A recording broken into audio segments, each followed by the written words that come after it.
Salut à tous et bienvenue dans ce nouveau numéro de Tokumag. Vous n'êtes pas sans ignorer que ce week-end s'est tenu le Comic Con. Alors qui dit Comic Con dit forcément avalanche de bandes annonces. Séries télé, futures séries animées, films, et c'est d'ailleurs d'un film dont nous allons parler. Parce que parmi toutes ces bandes annonces, nous avons eu enfin celle que vous attendiez, et qu'aussi nous aussi on attendait, le premier teaser trailer de Power Rangers The Movie, reboot du phénomène mondial Mighty Morphin Power Rangers. Alors pour ceux qui nous rejoignent, Power Rangers est une franchise créée dans les années 90 par Heinz Saban, qui a décidé d'adapter donc les séries Super Sentai, donc séries japonaises. Donc voilà, et ça fait donc depuis 20 ans. Et donc là en 2017 va sortir le reboot de la première série Mighty Morphin Power Rangers au cinéma. Donc nous allons vous dire ce que nous avons pensé du spoiler trailer, ce qu'on a vu, ce qu'on a ressenti, et surtout, est-ce que nouveau, vrai phénomène de société, ou simplement un pétard mouillé? On vous dit ça tout de suite. Le temps de générique, on vous laisse re-regarder la bande-annonce.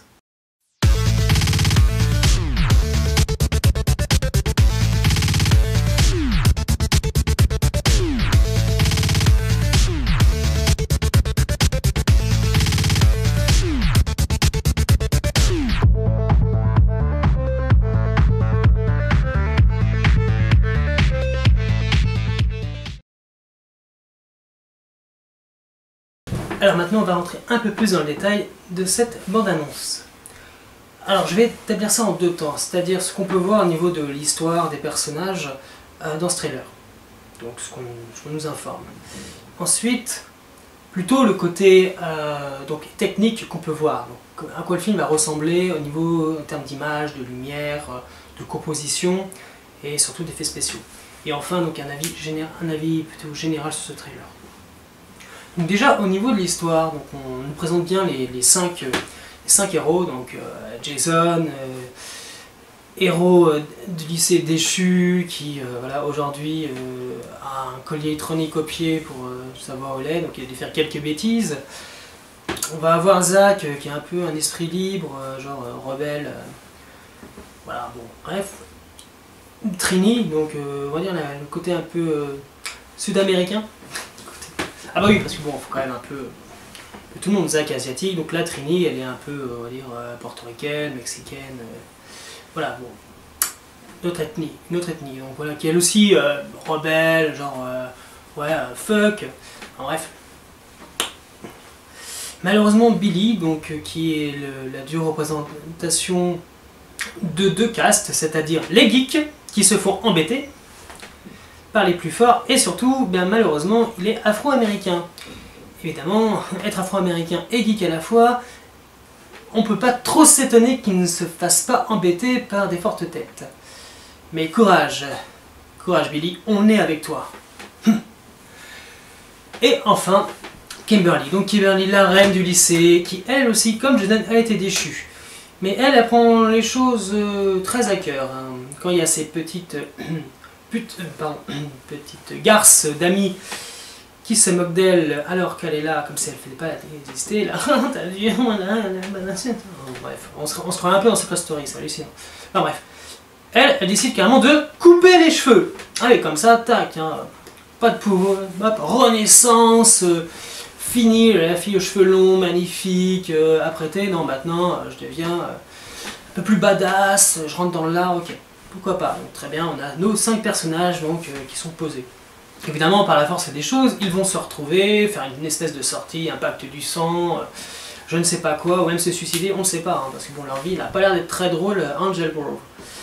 Enfin bref, le fait est, c'est que lors de cette petite sortie nocturne, ils vont dans un endroit qui est censé être interdit, mais évidemment, l'interdit, ça passionne toujours. Donc voilà, la curiosité l'emportant, ils découvrent un espèce de mur, on va dire, de glace, enfin de matière assez bizarroïde. Donc vous comme moi, quand vous voyez un truc, vous êtes curieux, il y a un truc qui brille à l'intérieur. Donc je sais pas, vous prenez un caillou, c'est cassé. Évidemment, si c'est de la glace millénaire, ça va pas se casser comme ça, ce qui est normal.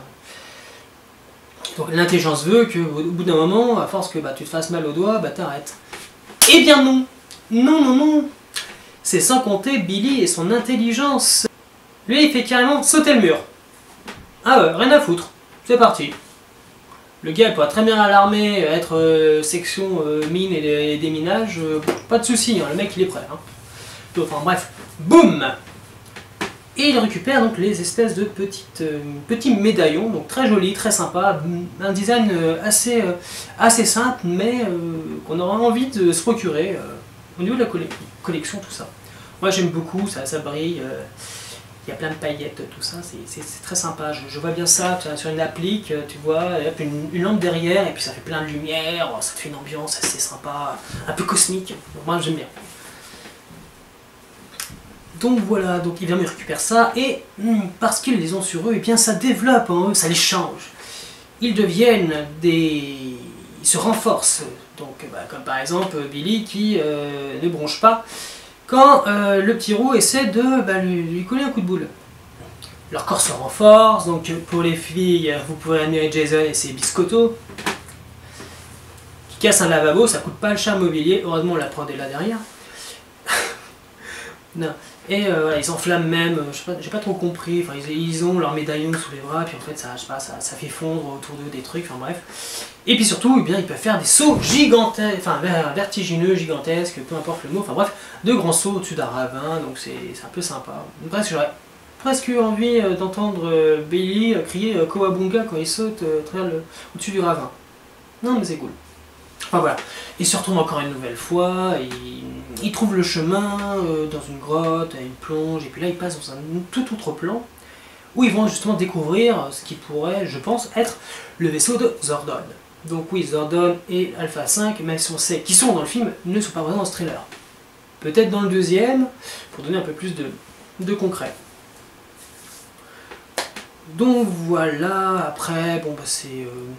il y a des petits trucs bonus, genre par exemple le fait que le concept créé par Power Ranger depuis les années 90, c'est-à-dire que le Ranger Rouge va forcément essayer de sortir avec le Ranger Rose. Bon, ceci dit, hein, ça marche pas à tous les coups. Oui, parce que on va se souvenir quand même que au final, ouais, Jason et Kimberly ne finissent pas ensemble parce que Kimberly est amoureuse donc de Tommy. Tommy qui finira, vu que ça marche pas entre eux, Tommy finira avec Kat.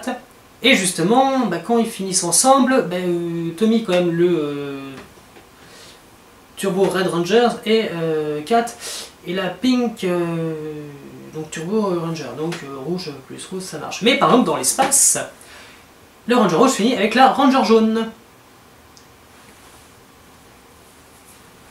Entre autres. On a différentes choses comme ça. Après, j'ai plus trop en tête dans d'autres saisons pour Rangers ce qui se passe quand ils finissent ensemble. Enfin bref, voilà, donc bon.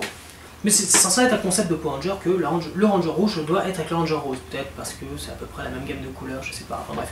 En tout cas, là, on a le baiser entre les deux. En même temps, être des êtres déchus, des anges déchus, Angel Wolf, ça rapproche. Donc voilà. Pourquoi pas, donc voilà, donc il y a ça, et puis surtout on a cette scène assez effrayante, on va dire, parce que nous avons donc Rita Repulsa enfin en action, penchée au-dessus du lit de Trini. Et c'est assez flippant, parce que vu la façon ça va très vite, hein, donc en gros elle est au-dessus, elle est sur son lit, et puis bon, commence à se battre et pour arriver sur un mur, donc voilà. Bon, certains diront que ça fait un peu très lesbien. Ça plaira aux fans du genre. Mais pourquoi pas. Enfin, en tout cas, c'est rapide. Donc, espérons qu'on voit un peu plus de Rita dans les prochains trailers, ou même en images. D'ailleurs, ce week-end au Comic-Con, ça pourrait être sympa.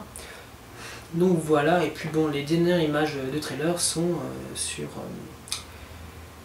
justement nos héros qui sont autour d'une source lumineuse qui va leur permettre de revêtir leur tenue de combat.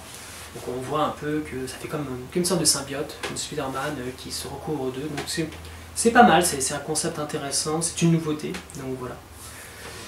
Voilà.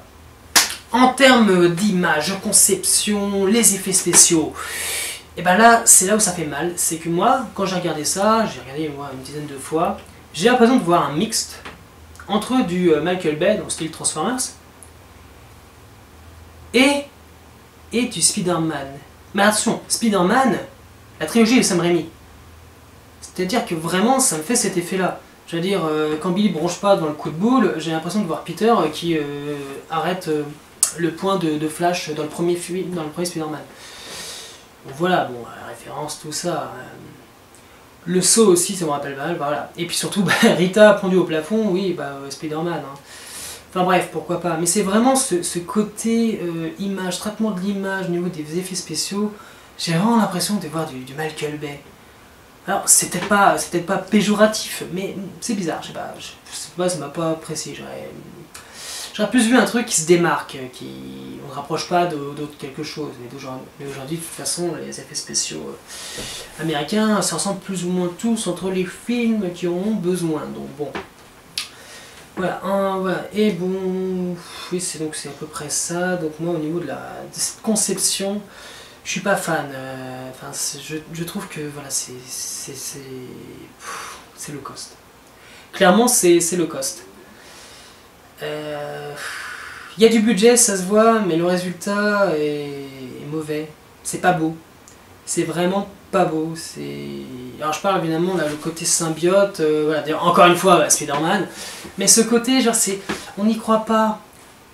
On n'y croit vraiment pas, genre c'est même des films qui ont moins de budget, qui sont même pas dans le même move, c'est plus crédible. Là, moi, j'y crois pas du tout. Je crois pas du tout à ce que je vois au niveau des effets. Ça se démarque trop. Je sais pas. Voilà, donc après, c'est juste peut-être mon premier avis, vu que j'ai vu le premier trailer, peut-être le deuxième sera changé. La version finale sera peut-être beaucoup mieux, je ne sais pas, de toute façon, j'irai voir le film, c'est clair et net. Mais à ce niveau-là, non, moi je suis déçu. Je suis déçu. C'est pas intéressant. Clairement, là, on a du déjà-vu. Mais du déjà-vu qu'on aime revoir dans les franchises qu'on connaît. Donc, par exemple, si j'ai envie de voir des effets un peu la Transformers, ou Spider-Man, je regarde la franchise Transformers ou la franchise Spider-Man. Mais là, clairement, non, c'est raté. Voilà, tout ce que je peux dire, c'est raté. Donc j'espère vraiment que le résultat final sera beaucoup mieux, ça en prendra plein les mirettes, avec des petites étoiles qui brillent partout. Voilà, en tout cas, en termes d'image, en termes de conception d'effets spéciaux, de lumière, moi ça ne me plaît absolument pas. C'est du déjà vu, c'est du réchauffé. C'est dommage, mais voilà, il n'y a pas ce petit truc genre ah ouais, ça change, ah ouais, ça peut être intéressant, j'aime bien. Non, il n'y a pas de ça, moi j'ai pas ressenti ça. Alors peut-être que vous l'avez ressenti, donc très bien, ça c'est cool, hein. Il faut garder ça au fond de vous, moi j'aime ça. Donc voilà, donc avis général, clairement, avec ce premier trailer, on se situe purement dans un teen movie. Et d'ailleurs, c'est peut-être le gros défaut de ce trailer, c'est d'être trop axé teen movie, et peut-être pas assez film super-héros. Parce que bon, les Power Rangers sont censés être des héros. Là, on a vraiment plus le côté ah, je me fais emmerder, ouais, j'ai fait une connerie, je me suis coupé les cheveux, ouais, je suis un rebelle asiate. Donc voilà, donc c'est un teen movie purement, voilà. Et surtout un teen movie ultra stéréotypé. Enfin, j'ai l'impression même que, enfin voilà, c'est à la limite raciste. Après, j'ai envie de dire Amérique.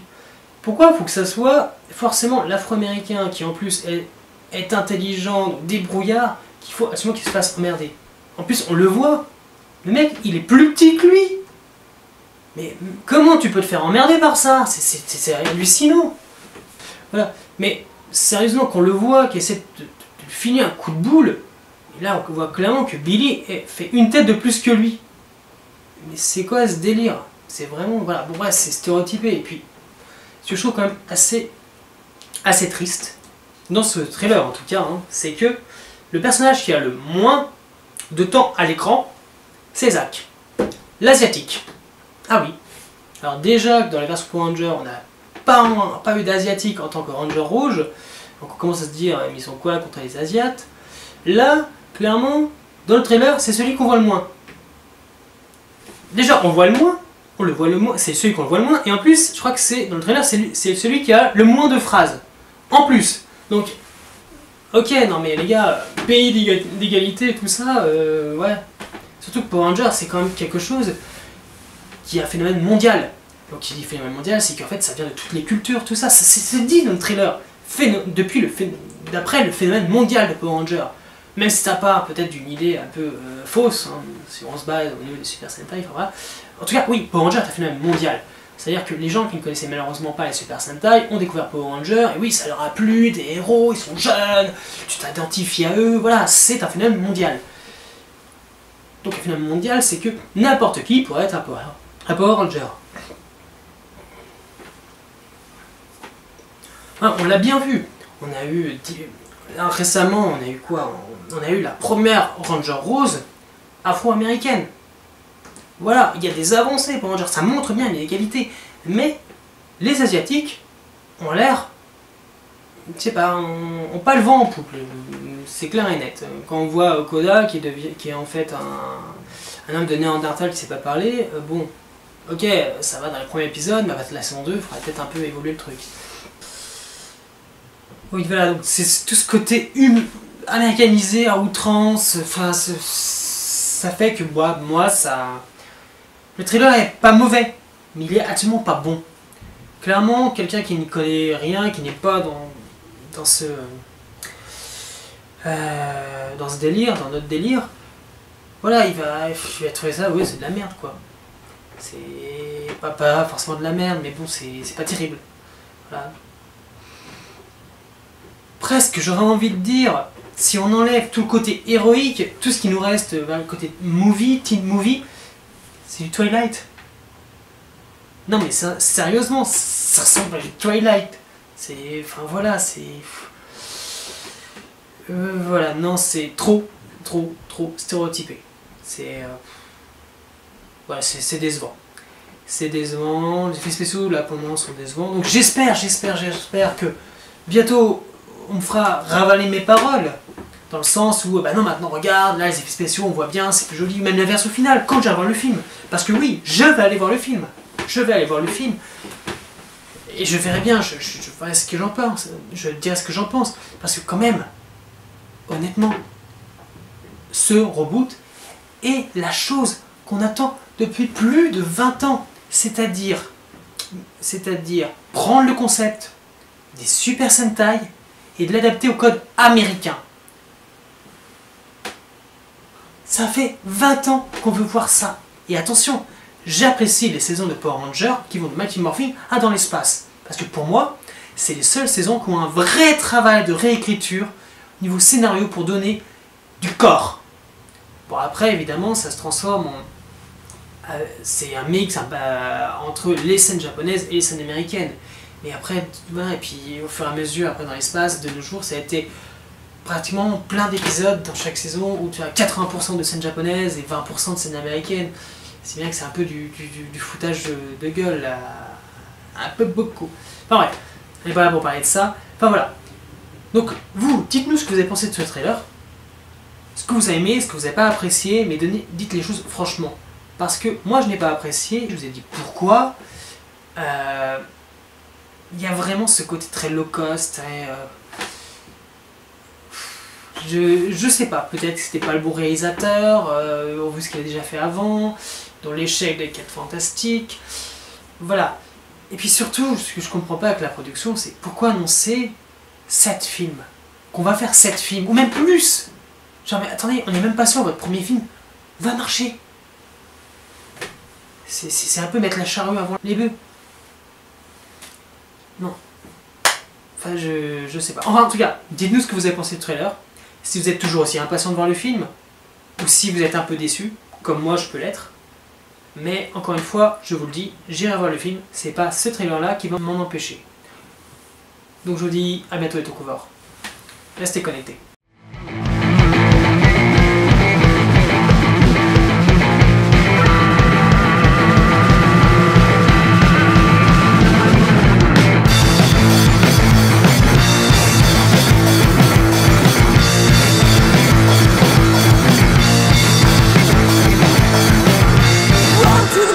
My garbage truck for 2. I'm talking shit about your boyfriend and reeking of booze. I got bevels in my bed sheets, lies in my hair.